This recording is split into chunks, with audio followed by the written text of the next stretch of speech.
आइए हम आज मैथ का फॉर्मूला पूरा चैप्टर वाइज अर्थमेटिक और एडवांस का हम फॉर्मूला देखते हैं।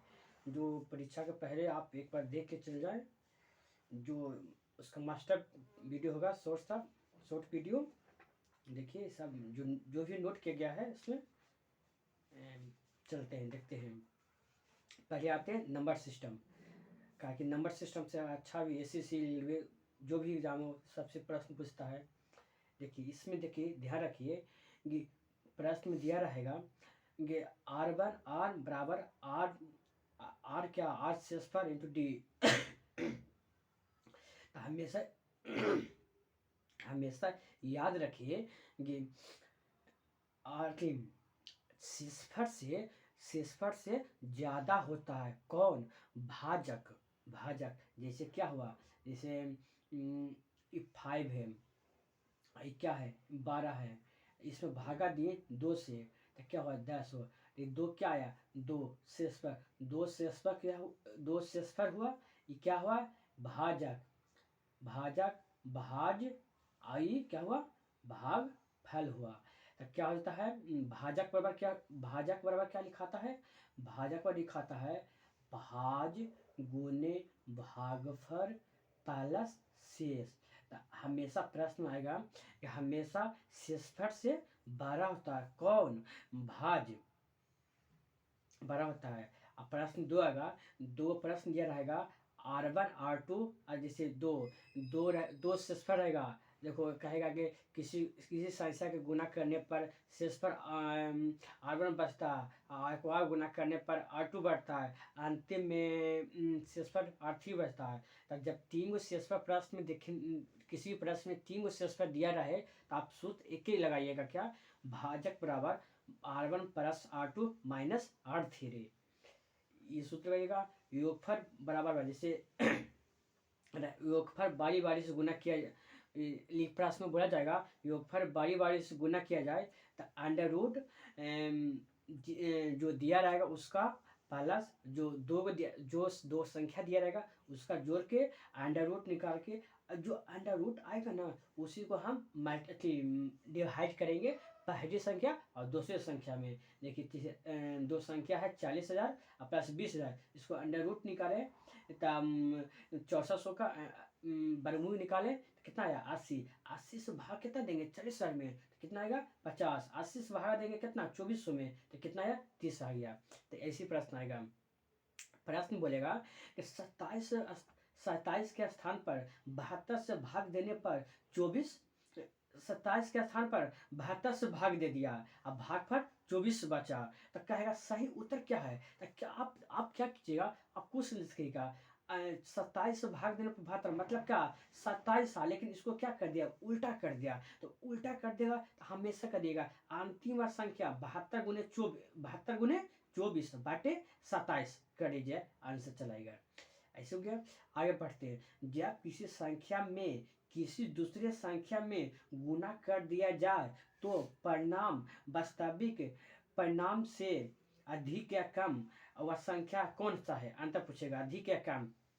जैसे बोलिएगा जब किसी संख्या से गुना किया, जब किसी संख्या में किसी दूसरी संख्या से गुना कर दिया जाए तो परिणाम वास्तविक अधिक है। जैसे कि अधिक के कम करेगा ना तब क्या कीजिएगा, आंसर करेगा वह संख्या कौन सा है, तो ज़्यादा या कम ऊपर लिखना है। जैसे 360 540 कुछ इसी अंक रहेगा, 3 अक्षर का जो ज़्यादा रहेगा, ज़्यादा बड़ा ऊपर लिखना है, और 2 संख्या रहेगा उसको अंतर नीचे लिखना है। जैसे जब किसी संख्या में 1 से गुना किया जाए, गुना करने का स्थान पर 1 से भाग गया। देखिए इसमें क्या है, जब किसी संख्या में किसी दूसरे संख्या से गुना की जाए, इसका मतलब क्या आप समझिए, इसका मतलब यह समझिए जब हम एक से गुना करने को बोला लेकिन हम कुछ ही कर दिए 2x से गुना कर दिए, तब परिणाम कितना ज़्यादा आ गया या कम आ गया। जैसे ज़्यादा कम कितना आ गया, समझ जाइए कि ज़्यादा कम एक से गुना करना था, लेकिन 2x से गुना कर दिया। अब परिणाम वास्तविक परिणाम अधिक या कम 260 आया। तो वह संख्या कौन सा है, तो हम कैसे करेंगे ना, ज़्यादा कम 360 के ऊपर लिख देंगे, और ज़्यादा कम तो एक वो संख्या क्या है 2x, तो 2x में हम एक से घटा देंगे, तो 360 बटे एक्स आ जाएगा। समझिए संख्या कितना हुआ, 2x में एक से घटा देंगे तो एक से बचेगा ना, तो एक्स थी तो वह संख्या 360 बटे एक्स आएगा, एक्स आ जाएगा। ऐसे नहीं तो मल्टीपल कर देंगे तो 100/360 हो जाएगा। जब किसी संख्या में एक से गुना करने के स्थान पर एक से भाग दिया जाए, देखिए इसमें है वह संख्या, जब किसी संख्या से किसी दूसरे संख्या से गुना कर देता, मतलब एक से करेगा कहा, लेकिन इसका मतलब यहाँ पर समझिए 5 से गुना कहे कहा, लेकिन आप 10 से गुना कर दिए, लेकिन यहाँ क्या करा, एक से गुना करने को कहा लेकिन एक से भाग दे दिए, भाग दे दिए, तो प्राप्त परिणाम वास्तविक कम हो या ज़्यादा। तब क्या कीजिएगा, इसमें भी कीजिए उसी उसी इसमें क्या मेथड लगाइएगा, इसमें लगाइएगा एक से गुना एक से गुना एक से भाग, इसमें पैटर्न अलग है, एक से गुना एक से भाग, उसमें क्या था एक से 10 से गुना 10 से गुना बोला, लेकिन बोला कि 5 से गुना करो, लेकिन वह कर दिया 10 से गुना कर दिया, तो अलग अलग टाइप हो गया। लेकिन आपको बोला गया 5 से गुना करो, 5 से गुना करो, लेकिन आप क्या कर दिए 5 से भागा दे दिए, तो वैसा बोलेगा ज़्यादा कम, तो क्या कीजिएगा दो जो संख्या गुना किए हैं, जो भागा दिए हैं वो लिख दीजिएगा, और ज़्यादा कम वैल्यू ऊपर लिख दीजिएगा, और जो एक से गुना किए है ना, एक से भागा दी है ना, तो उससे क्या कीजिएगा ना, जो 12 संख्या दोनों को स्क्वायर करके घटा दीजिए, आ जाएगा। ऐसे करना है। 7/13 से गुना करने के लिए, लेकिन करने को कहा, लेकिन 13/7 से गुना कर दिया, परिणाम 360 से अधिक कर दिया, तो वह संख्या कौन सा है, तो आप क्या कीजिएगा, है ना, ये देखिए ये तो अच्छी भिन्न में है, तो भिन्न में तब क्या कीजिएगा ना, क्या ना 7 गुने 13 गुने ज़्यादा कितना है 360 है, अब बाटे 100² माइनस 22², समझ गए। देखिए अब हो गई। अब देखिए यहाँ पर क्या है, आपको बोलेगा समबाहु त्रिभुज, समबाहु त्रिभुज कहते हैं किसको, पर इस समझिए समबाहु त्रिभुज जिसका तीनों भुजा बराबर हो, समबाहु। सब ऐसे देखिए, आपको अन्य नहीं आता, आपको भुतला देते हैं समबाहु किसे कहते हैं, समद्विबाहु किसे कहते हैं, आपको दिमाग में देखिए सम सम मतलब जोड़ा जोड़ा जोड़ा जोड़ा, मतलब क्या, किसी त्रिभुज के तीनों एंगल होगा ना, इसको जैसे क्या होगा, देखो एंगल मतलब ए बी सी, अब किसी भी त्रिभुज को तीनों कोना मिला के 180 डिग्री बनता है। चतुर्भुज में 4 भुजा होता है, और उसको चारों चतुर्भुज को मिला के 360 डिग्री बनता है। तब समझिए समबाहु बोला, समबाहु मतलब सब बराबर, बाहु बाहु समबाहु, देखो क्या अक्षर अंदर से आ रहा है, बाहु समबाहु मतलब सब बराबर, समद्वि बाहु, दी दी दी मतलब दो भुजा बराबर, एक भुजा दो भुजा बराबर होता, एक भुजा उसका अलग भी हो सकता है।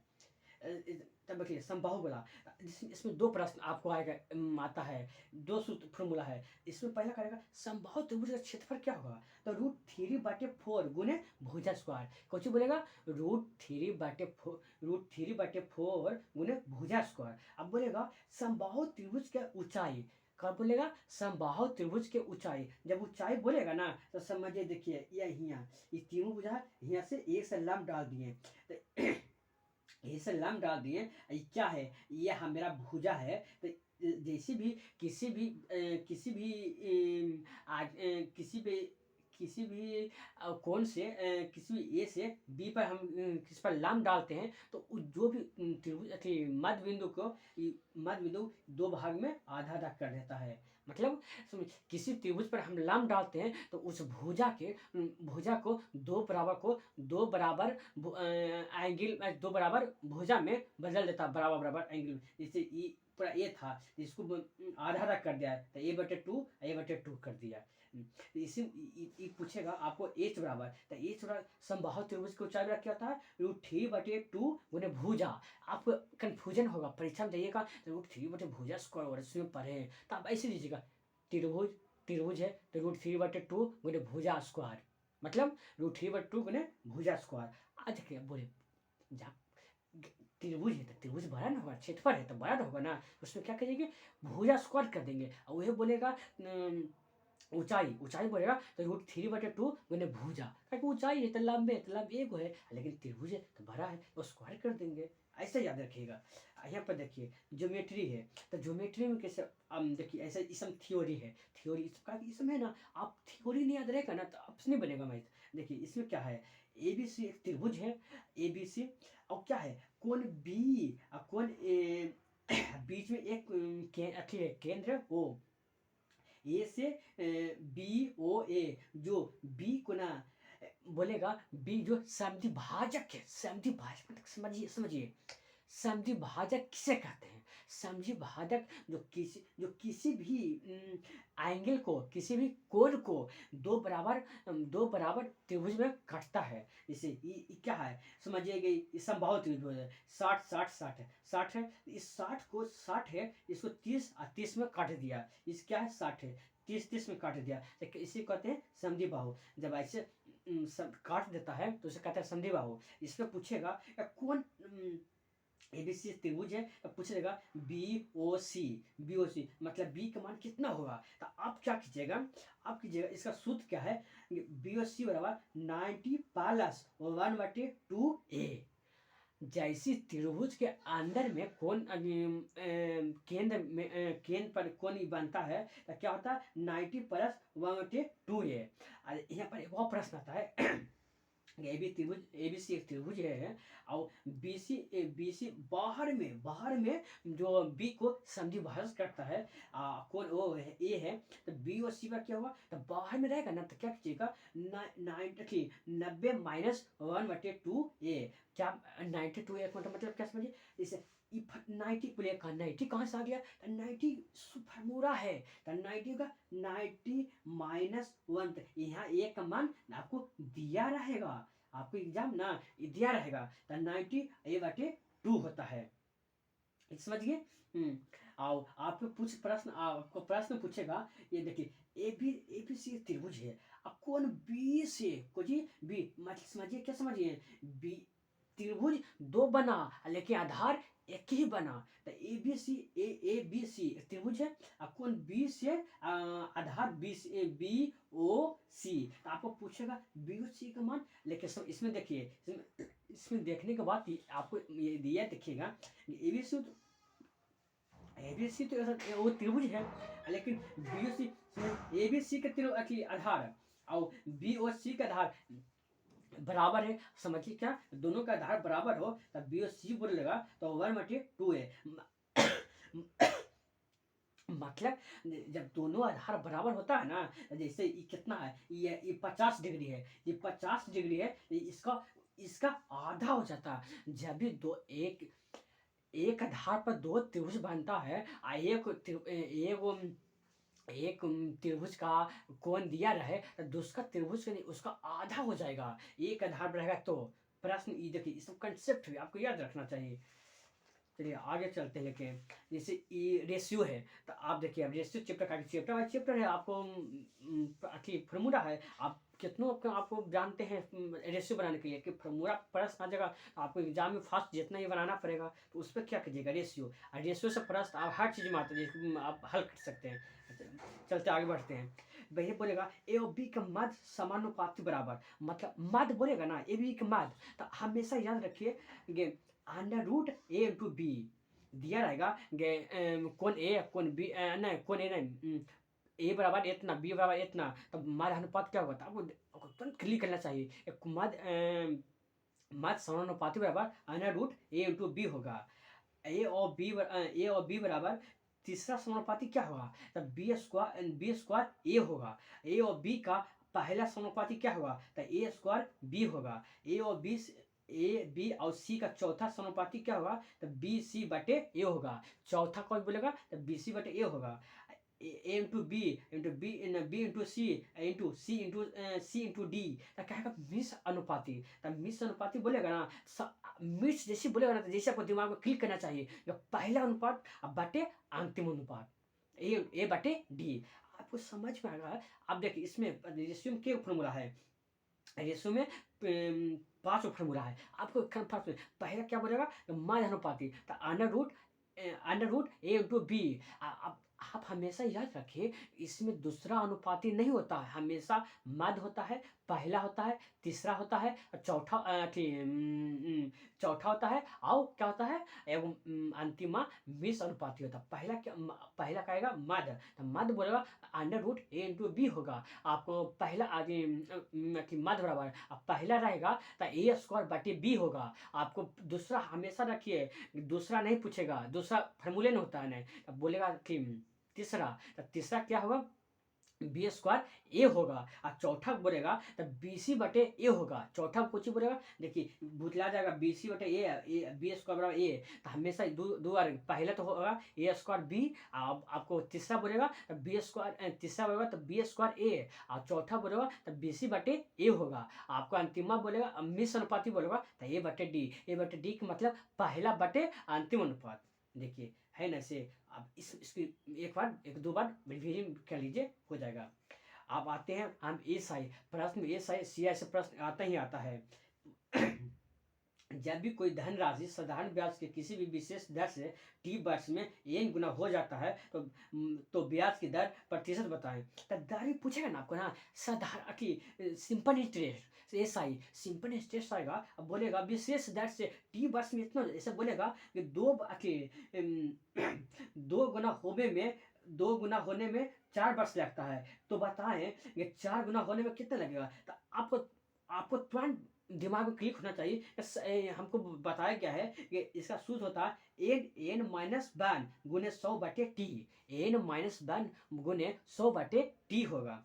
और ये ऐसे आपको यहाँ क्या पूछा, दर पूछा, और इसी समय भी पूछेगा। तो 8% वार्षिक ब्याज की दर से किसी भी धन को राशि को n गुना होने में कितना समय लगेगा। तब ऐसे कीजिएगा, एन माइनस वन गुने 100 बटे आर होगा। इसमें आगे बोलेगा कि कोई भी धन को साधारण ब्याज की दर के किस विशेष दर से n गुना होने में t समय लगता है, तो n गुना होने में कितना समय लगेगा। तो आप इसमें क्या आएगा कि t गुने m माइनस वन बटे n माइनस वन, ये होगा। मिश्रण में क्या होता है, मिश्रण होता है मूलधन प्लस ब्याज। जैसे मिश्रण में क्या होता है मूलधन प्लस ब्याज। तो आप हम ध्यान रखिए एसआई में कितना फॉर्मूला, एसआई में 4 फॉर्मूला। कौन कौन, पहला पूछेगा दर पूछेगा टी समय में कितना होता है, तो एन माइनस वन गुने 100 बटे टी। जब दर पूछेगा तो नीचे टी आ जाएगा। आपको जब समय पूछेगा तो एन माइनस वन गुने 100 बटे दर पूछेगा दर पूछेगा तो नीचे टी आ जाएगा। लेकिन आपको समय पूछेगा तो नीचे आर हो जाएगा। आपको जब बोलेगा एन गुना होने में टी समय लगता है, तो एन गुना होने में कितना समय लगेगा, टी गुने एन, नीचे वाला ना ऊपर चल जाएगा, टी चलेगा नीचे वाला एन माइनस वन, ऊपर वाला नीचे जाएगा एन माइनस वन हो जाएगा। आओ इसमें पूछेगा आपको मिश्रण बराबर, तो मिश्रण में देखिए मिश्रण मतलब मिश्रण समझ में आता है, आप लोग के मिश्रण समझाते हैं। जैसे हम ये मोहना है, ये सोहना है। तो मोहना सोहना है, तो देखिए ये मोहना के पास 500 रुपया है, तब मोहना इसको ना ब्याज पे दे दिया, मतलब 500 के 10% के दर से एक वर्ष में। तब 500 के 10% के दर से दिया, तब ब्याज कितना हुआ 50 रुपया। तब एक साल में कितना ही देगा 550 रुपया देगा, 550 रुपया देगा ना है। पहले इसको 500 प्लस 50 देगा, तो 500 क्या दिया, ये मूलधन दिया, 50 क्या दे दिया, उसका ब्याज दे दिया।